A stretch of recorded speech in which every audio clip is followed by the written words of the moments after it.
Hey everybody, welcome back to BK's Bullets. Today we're going to look at the Batman White Knight Deluxe Edition hardcover right here.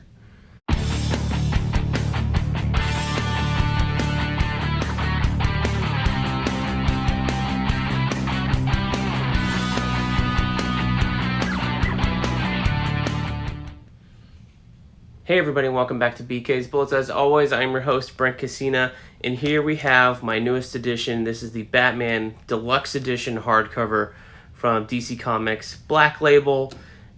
This came out, I guess, a couple of months ago, because I remember reading the story in single issues, and I loved it so much I got the regular trade paperback as soon as it came out.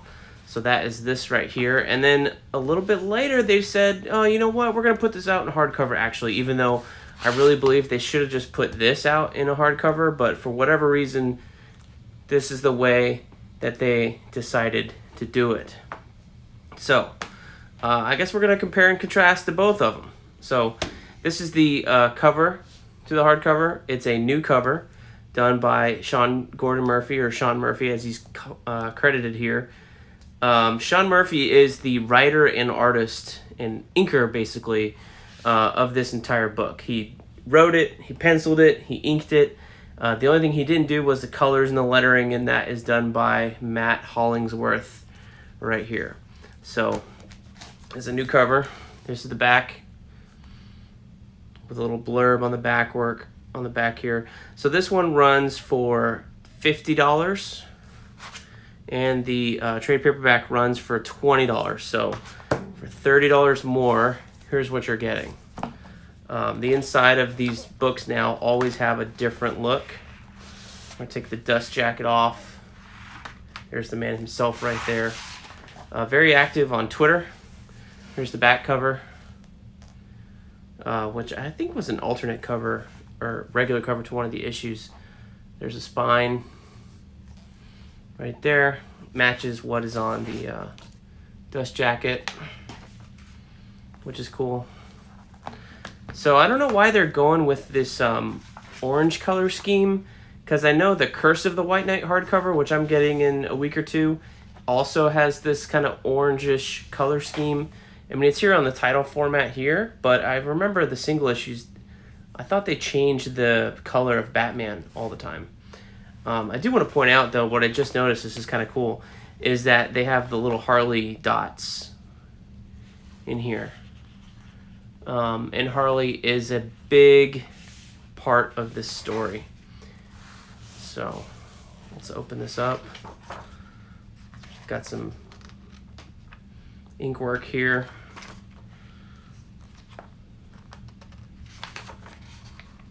Yeah, that's the cover. There's a black and white version, like blown up, of the cover to issue 1. And then we go into the story. So, if you haven't read Batman White Knight, this is one of the more recent Batman stories that kind of lit the world on fire in a world of, you know, everybody talking about Scott Snyder this, Scott Snyder that. Batman White Knight came in and punched everybody in the face and said, Scott Snyder who? In terms of who was the new hot Batman writer and artist. And it is now Sean Gordon Murphy. Because of this series alone, basically. So this is 8 issues. I think this, when was this published? It was 2018. I want to say it was like 2 years ago. Yeah, 2017, 2018, 8 issues. And what was cool about this is that it's an alternate take on Batman and Gotham.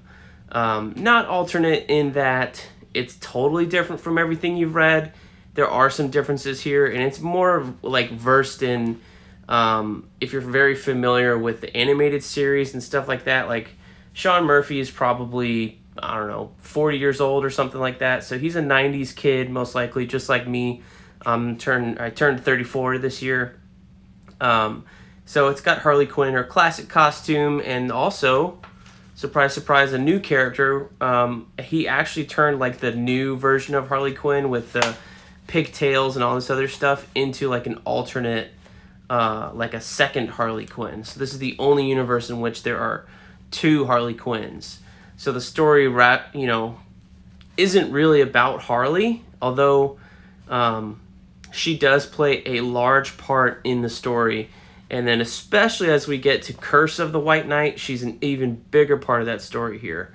So just touching on Harley for a minute, you have classic Harley, and then you have new Harley who turns into somebody called Neo-Jojer later on, and kind of is almost the main antagonist in some ways. But really, the story, the crux of it, is down to Batman versus the Joker or Jack Napier. So in the first issue of this series, this is kind of the setup. It's not really spoilers, but Joker goes sane. And in going sane, he realizes that all the things he's done as the Joker and all the battles he's had with Batman, are he basically blames a lot of it on Batman instead of his psychosis. And that becomes a very poignant thing for Gotham, to the point where, he kind of gets Gotham to turn against Batman.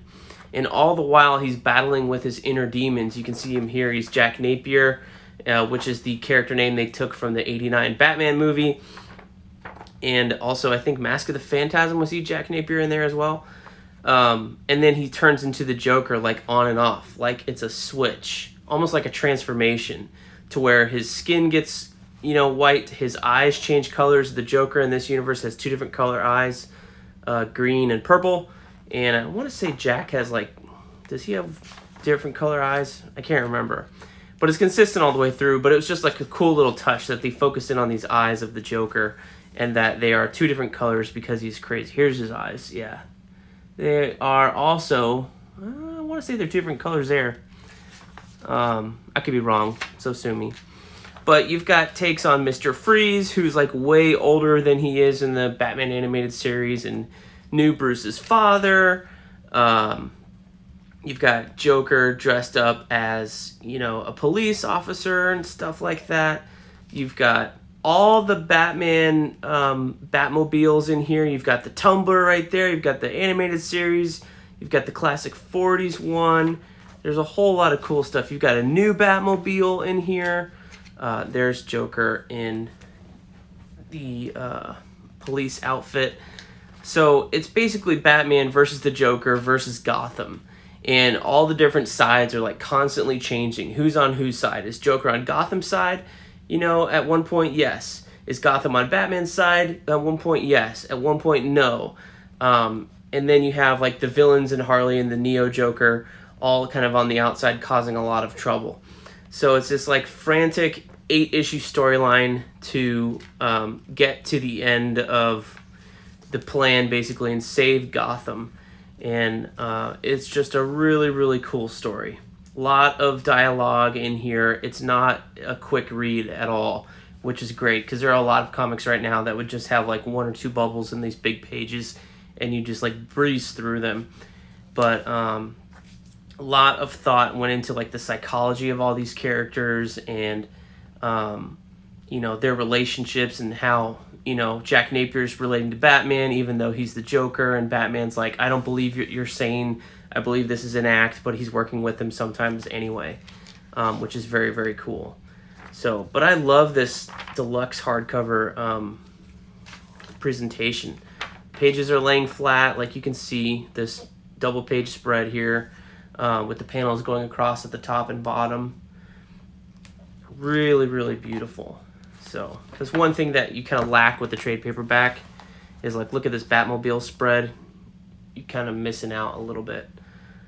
So the other thing about these deluxe editions is they're oversized, right? So if this is the hardcover and this is the soft cover, this is how much you're getting. You're getting, I don't know, diagonally maybe another inch bigger. So it's just blown up. It's closer to the size that they're originally drawn on, but originally they're always usually, if they're the standard comic book size, they're drawn on 11 by 17, so it's even bigger than this.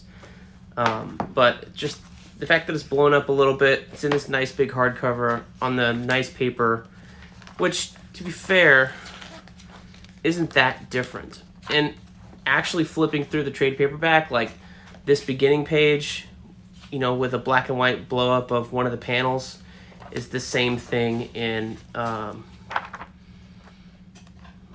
you know, right here you have the cover, and then blow up, same panel, same page. So that's kind of interesting. So let's look at the extras. And something else about these deluxe editions, most of the time they have a lot of extras. So yeah, these are all the variant covers.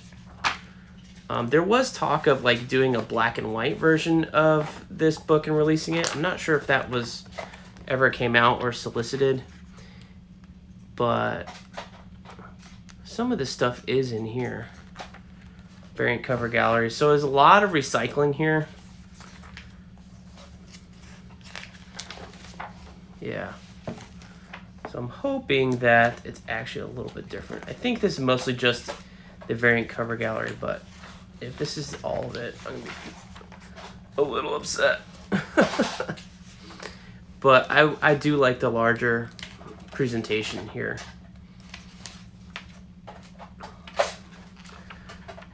So yeah, this is an alternate cover, direct or exclusive collected edition cover. I ordered mine off Amazon, so this might be another cover you could find at your comic shop or something like that. I don't know if that's for, I want to say that's also for this big deluxe edition. But it's cool that it's included in the back here for everybody to look at, even though it's a little bit different over here. Shades of Gray.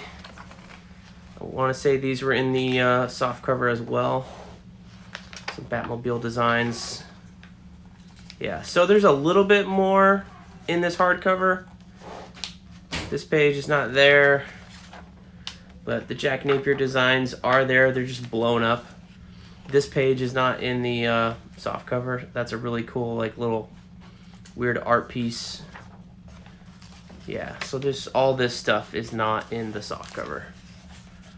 Batmobile stuff is there, but all these like black and white pages are not in the soft cover. Here's like another little turnaround of the Batmobile, so you knew what it looked like from every angle. That's really cool. All the specs up here, what it's based on. This page was back in the soft cover. This was not. This was not. This stuff is new. Beautiful pictures of it in its raw form, like what it looked on his drawing table when he was done before he scanned it. So yeah, so you'll see like all the different gradations in the black here, but if you actually find this page in the hardcover, they've kind of like, they post-process this image to make all the blacks distinctly like one shade and stuff like that. So that's why it looks like almost like gray tones a little bit, because they use different tools to apply the inks here and there. But yeah, so is it a worthwhile upgrade? For me, yes, because this Batman story lit my hair on fire, and I really, really love it. I really, really like it. So this will be the copy I keep, and I might give this away or loan it out to somebody who wants it. Let me know down in the comments below if you want it, because I'm looking to get rid of it. And then, but yeah, I mean, for $50, for $30 more, is it a worthwhile upgrade if you're so-so on the story? I don't think so, but I think if you really like the story the way that I do, I think it's nice to have a larger format and a nicer presentation. If you're gonna, this is something like I'm gonna be rereading again and again and again. And I know I'm gonna be rereading it soon because I have that Curse of the White Knight hardcover coming in 2 weeks. So I'm definitely going to be reading this before that comes as well. And I'm excited about that because it's got Batman, Azrael, and the Joker in there. I've read all the single issues. I read them as they were coming out. I haven't reread them since. So I'm excited to get that hardcover and read that. Unfortunately, that hardcover is a standard size hardcover, so it'll be this size. But that's okay. I don't know if I'll upgrade on that one if they do a deluxe. But yeah. So yeah, Batman White Knight Deluxe Edition. There's your overview. Thanks for watching, you guys. And as always, we will see you next time in the funny pages.